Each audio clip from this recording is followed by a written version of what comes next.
لیے کہ حسین علیہ السلام حصول حکومت کے لیے نہیں نکلے. آپ نے دیکھا ہوگا حصول حکومت کے لیے جب لوگ میدان میں آتے ہیں وہ کب پارٹی بدلتے ہیں پتہ نہیں ہوتا ہے. جو لوگ حصول حکومت کے لیے میدان میں آتے ہیں وہ کب پارٹی بدل جائیں, کب اپنے قول و قرار سے ہٹ جائیں, کچھ اندازہ نہیں ہوتا. اور اس کی مثال آپ کو ہندوستان میں بہت مل جائے گی کہ میں الیکشن کے پیریڈ میں دونوں ایک دوسرے کے مقابلے میں ہیں, مگر انتخاب کے نتائج کے بعد جو کرکٹ ایک دوسرے کے مقابلے پر تھے اب ایک ساتھ ہیں. کیوں؟ اس لیے کہ ان کا مقصد نظریات کو عام کرنا نہیں بلکہ کرسی کو حاصل کرنا تھا. سمجھ رکھیے گا کیا تھا؟ کرسی کو حاصل کرنا تھا. اب اگر کرسی لڑکے مل جائے تو لڑکے لے لیں گے, کرسی مل کے مل جائے تو مل کے لے لیں گے, مگر امام کے یہاں ایسا نہیں ہوتا. جو انکار بیعت کی شدت مدینے میں تھی وہی انکار بیعت کی شدت کوفے میں بھی ہے. جو انکار بیعت کی شدت کوفے میں تھی وہی مکے میں بھی ہے. جو مکے میں تھی وہی کربلا میں بھی ہے. یعنی حسین علیہ السلام نے کسی ایک لمحے کے اوپر سمجھوتا نہیں کیا, کوئی نرم مزاجی نہیں. علی و حسین بتانا چاہتے ہیں جب بات اصولوں کی آ جاتی ہے تو پھر سمجھوتے نہیں ہوتے ہیں. اب چاہے جان رہے یا نہ رہے, سر تنپا رہے نہ رہے, مگر اصول رہنا چاہیے. یہی وجہ ہے کہ آج اسلام زندہ ہے. کیوں؟ اس لیے کہ حسین نے اپنی قربانی اصول بچانے کے لیے دی تھی. حسین قربان ضرور ہوئے مگر اصول بچ گیا.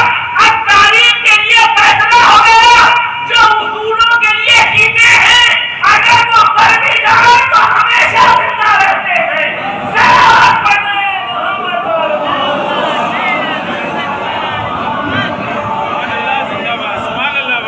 وہی لوگ معاشرے میں مرنے کے بعد بھی زندہ رہتے ہیں جن کی زندگی اصولوں کے اوپر گزرتی ہے.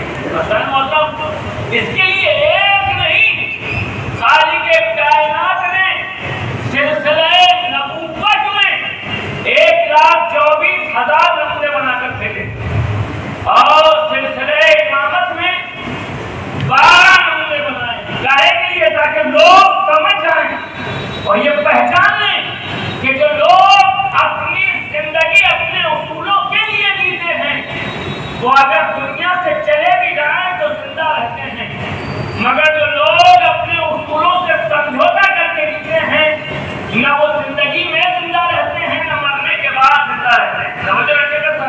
اس لیے کہ خالق کائنات اصولوں کے خلاف زندگی جینے والوں کی زندگی کو نمونے عمل قرار نہیں دیتا ہے, بلکہ کس کی زندگی کو, پیغمبر اسلام کی زندگی کو کیا قرار دیا؟ اسوہ حسنہ.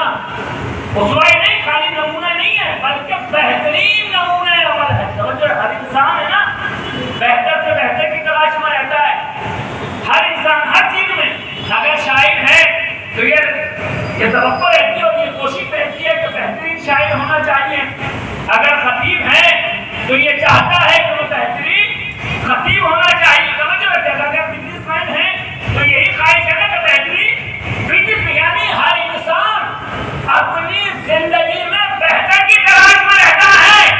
تو کیوں نہ خالق کائنات جب انسان کی فطرت یہ ہے کہ یہ بہتر سے بہتر چاہتا ہے تو اس نے نمونہ عمل کے طور پر بھی اسوہ حسنہ کا رسول آپ کے لیے بھیجا. اسوہ حسنہ. اب سوال یہ ہے کہ میں نے کہا کہ امام حسین علیہ السلام کا کارنامہ کیا ہے؟ حسین علیہ السلام کاہے کے لیے کربلا کے میدان میں آئے ہیں؟ اقدار اسلامی کو زندہ کرنے کے لیے. اقدار اسلامی کو زندہ کرنے کے لیے. سوال یہ ہے کہ اقدار اسلامی بنتی کب ہیں؟ کہا جو کام رسول انجام دے وہ ہے اقدار اسلامی. اسلامی قدر ہے. پیغمبر نے جو بھی تعلیمات لوگوں کے سامنے پیش کی وہ کیا ہے؟ اسلامی اقدار, اسلامی ویلیو, یعنی وہی اسلامی تعلیمات ہیں. عزیزو جب ہم پیغمبر کی زندگی کا مطالعہ کرتے ہیں تو